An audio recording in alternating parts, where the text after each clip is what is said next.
my YouTube fam. It's your girl, Miss Pearl. I know it's been a minute. I just wanted to come do a quick video real quick, guys. I recorded this video a couple of weeks ago, and due to the fact that I was procrastinating and didn't put it on YouTube right away, now I done lost the footage. I don't know what happened to it. So I'm just gonna redo it and then just upload it right away, so I won't be losing footage and stuff like that. So, but good morning. I'm here in Houston, Texas, waiting on to be called to tell me which door to go in. I normally come to this place quite often, at least once or twice a week. And normally when I come, I get here about 7 o'clock in the morning. I have to go to the Trader Joe's store and deliver at 5 in the morning. Then after I deliver there, I have to come to the second place for a backhaul called Houston Express. Is a refrigerated place. I don't know if a lot of you guys, probably this refrigerator may have been here before, but normally when I come here, y'all, I turn in my paperwork. Within about 20-30 minutes, she calls me, tell me, boom, hit the, tell me what dock door to hit, and I'm done, right? This is the first time I've ever had to come here, and she called me and said it's gonna be a couple of hours before my load is ready. I'm like, couple of hours? What? So yeah, I'm like, okay. So I'm not liking that much. So I'm praying to God it's not really a couple of hours. I am praying to God, because I'm like ready to go. You know what I'm saying? Right, ready to head back to Dallas. But anyway, good morning, everyone. I hope everybody is having a wonderful Wednesday. It is Wednesday, August 15th? Oh, August 14th. I'm sorry. So, but yeah, I wanted to come on and do a quick video about a friend of mine that I recently lost. If you guys remember back, matter of fact, it was July 4th. I think it was July 4th is when the earthquakes occurred down in Southern California. I have a couple of friends, trucker friends, that live in Southern California. So one of them I haven't talked to in a while. But still, something like that, I'll shoot you a text. I still like to shoot a text or what have you. And, just check on you and see how you're doing. If some kind of natural disaster or something happens in the area, and I know, people that live there, I'll shoot a text or call, to make sure they're okay. So the earthquakes that occurred in Southern California back on July 4th or 5th, that Friday morning, when I woke up to the news of it, I shot a friend of mine a text, just like, hey, hope everything's okay. Hope you and your family are okay. Blah blah blah. Give me a call, right? Now again, I haven't talked to this person, and it's been a minute. But we met back in 2000. Oh God, was it 2011, 2012 in El Paso at the Petro truck stop, right? We brought in the New Year together because anybody know around the holiday times, around the New Year's, freight is very, very slow. I was driving for Swift at that time, and Swift didn't have no load to get me out of El Paso during that weekend, and a lot of the drivers were stuck at that Petro. So I met him over the CB that night. We hung out, had a really good time, and since then he became one of my best friends through the years, right? So through the years, we would talk on the phone. Of course, I was over the road, he was over the road. We would talk all the time, and stuff like that. And then here in the last couple of years, his wife got diagnosed with breast cancer, and so what he did, the company that he was working for at that time, he asked them to just run him just California, because he wanted to get back by the house more so he can go to the appointments and everything, blah blah blah, with his wife. And so anybody knows that once you come off the road and you go kind of local, where you're home more often, the people that you normally would talk to every day, throughout the day as you're driving up and down the highway, OTR, the conversations, your conversations or your phone calls become less and less when you become local. So, that's happened to me since I've become local. Most of my friends that are OTR, of course, I don't talk to them every day, because I do what I do, and I come home and I don't want to talk to you all day on the phone. You know what I'm saying? So, but so that occurred, and so that's why in the last couple of years we've only talked. We went from talking every day to to now it was like maybe once a week to maybe once a month. Things like that, because like I said, he had changed his life a lot. started going to church, stuff like that. And from time to time, you know, we'll talk, and I would ask him, about, you know, how's his wife doing and his kids. I know he was sending his kids off to college, stuff like that, you know. And so when the earthquake occurred in Southern California, I shot him a text. I didn't get, and so I went on throughout my day. I didn't get any phone call or text back, right?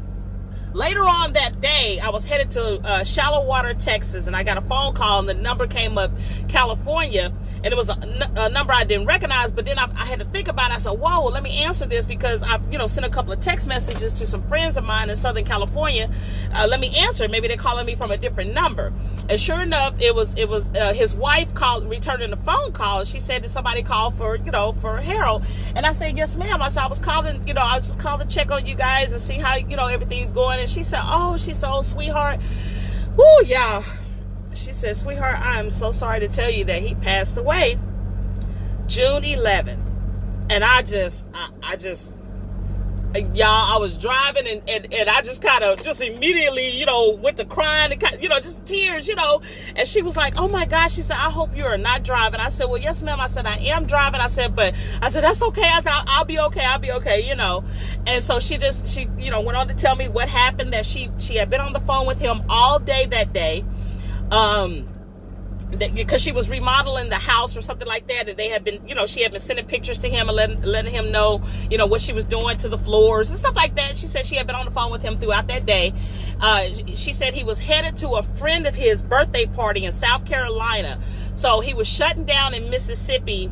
He was about to shut down in Mississippi that night. So she was still on the phone with him, and on the phone, she said she noticed he was wheezing. You know, he just kept kind of wheezing.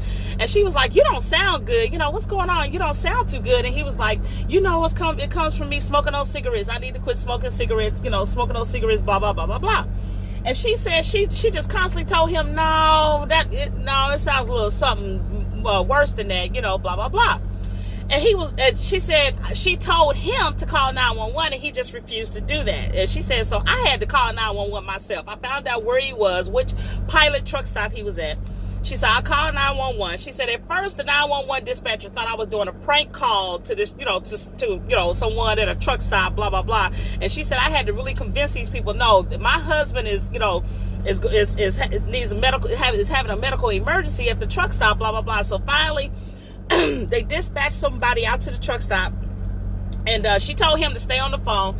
Eventually, somebody did. I'm assuming the ambulance or the police officers, whomever, got to the truck stop. First they couldn't find his truck, because she said she kept telling them an international, when actually it was a Freightliner that he was driving. So it took them a minute to find his truck. And so once they found it, the dispatcher said, okay, they found the truck. We'll give you a call back, let you know what's going on.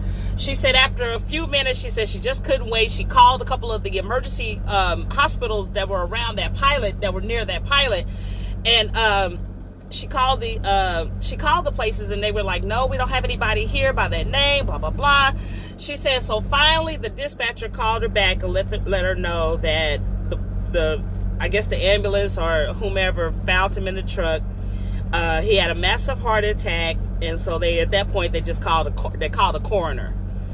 And so, oh God, y'all, it took me a minute to do this video, because it's just, that was my buddy. So they, took him to the morgue and what have you. She said that they, her and her sons had, of course, after the initial shock, they had to figure out how to get him home back to San Diego. And she said that, they did all kind of searches until they actually found an organization called A Trucker's Final Mile. Now, of course, I've heard of Trucker's Final Mile through a lot of the YouTube truckers on here that, always ask to donate to Trucker's Final Mile, because they get the bodies home of truckers who die out here on the road. So she got a hold of that organization, and they paid to get Harold, which we call him Nephew. His nickname is Nephew. He's from Manny, Louisiana. He's from Louisiana like me, which we have so much in common. He was just such a funny guy. Oh, I'm trying to keep from crying.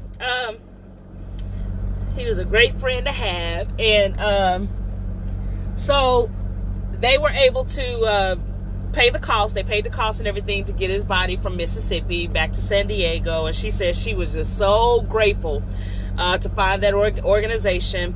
And she said on his birthday, every February, his birthday is in February.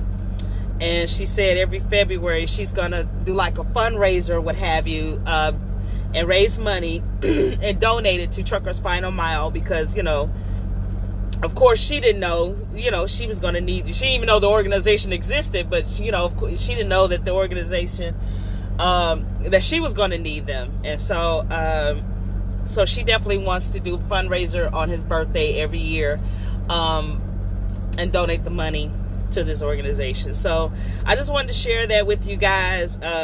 Like I said, I did this video a couple of weeks ago, but it took me a minute to upload it. I never did upload it, and I went through my phone looking for it and still couldn't find it. So I said, well, while I'm just sitting here waiting to get this phone call, I said, well, I might as well go ahead and do it real quick. But yeah, that was a very good friend of mine. Like I said, met back in 2011. So through the years, you know, we always kept in touch. Like I said, stayed on the phone. When he did come to Dallas, I think 1 or 2 times he came through Dallas. We went to Sweet Georgia. That my very first time ever. He was a foodie. He loved, you know, he loved to go to different restaurants. And the first time we went to Sweet Georgia Brown's in Dallas, a soul food restaurant in Dallas, in South Dallas. And then the second time he came through, we went to a restaurant, a little hole-in-the-wall restaurant that sold those big baked potatoes that you get all the trimmings on it, all the brisket and barbecue, anything you wanted on top of this huge baked potato. That's back when I used to eat meat. And so so I'm gonna insert a picture of us at that. We were coming out of that restaurant, and I took that picture. That's the one picture I have of us together, and those are the only 2 times.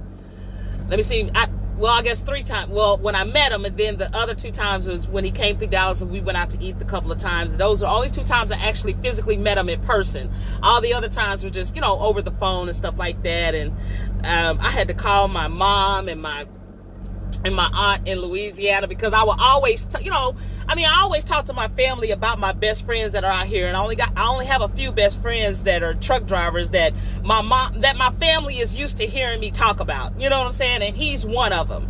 He's one of those ones that my mom and my auntie always say, man, nephew said something crazy, mom. You ought to hear what he said, and blah blah blah. Because he always, people down south. If you know people down south, if you have any relatives down south, they always got some crazy sayings, or they always, man, that son is right there. They always got some crazy sayings, or, you know, they just funny. You know what I'm saying? And I love it. And that's how me and him just clicked so easily, you know. And but I'm like, man, and we used to go back and forth on Facebook during football season because he was a Dallas Cowboys fan and I'm not.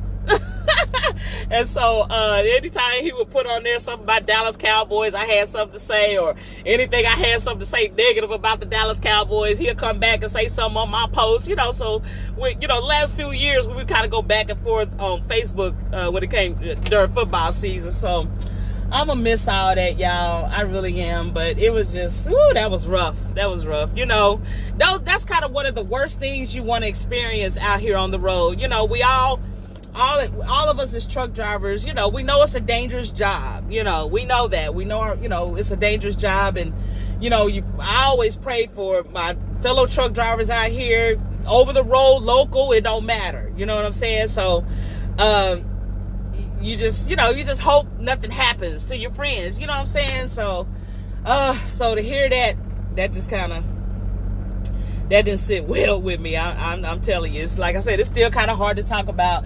And his wife was so beautiful. She told me she'd keep my number. I told her to please keep in touch with me. And she sent me a copy of his obituary. So I had that. So it's just like I said. So now I just have some of his memories, and I still say some of his crazy sayings to my mom and everything. And I'll be like, Mom, you know where I got that from? She's like, where you get that from? I'm like, from Nephew. From Nephew. That was some silly stuff he would say. You know what I'm saying? So I miss my homeboy. I really do. So So, oh God, 15 minutes. Okay, so hopefully the truck show is next weekend here in Dallas, Texas, the Great American Truck Show. I am definitely not into it this year as I've been for the for the previous years. I don't know why. I normally I'm real excited. I get it all posted on Facebook and all that kind of stuff. I ain't really mentioned it that much. So, but the Great American Truck Show is here in Dallas, Texas, August 22nd through the 25th. I think I've already talked to a couple of people that's going to be there this year. And then I know that the Stoop Gang is doing the truckers feeding the homeless that same weekend. So hopefully, if you're going to be at the truck show this week, next weekend, leave a comment down below. Let me know. Hopefully I get a chance to meet you, because every year, like last year and the year before last, every year I come, I meet some new people that, have channels here on YouTube. So looking forward to maybe meeting more people this year. But like I said, I haven't really watched a lot of videos for truck drivers. I'm kind of in different other communities now watching other videos.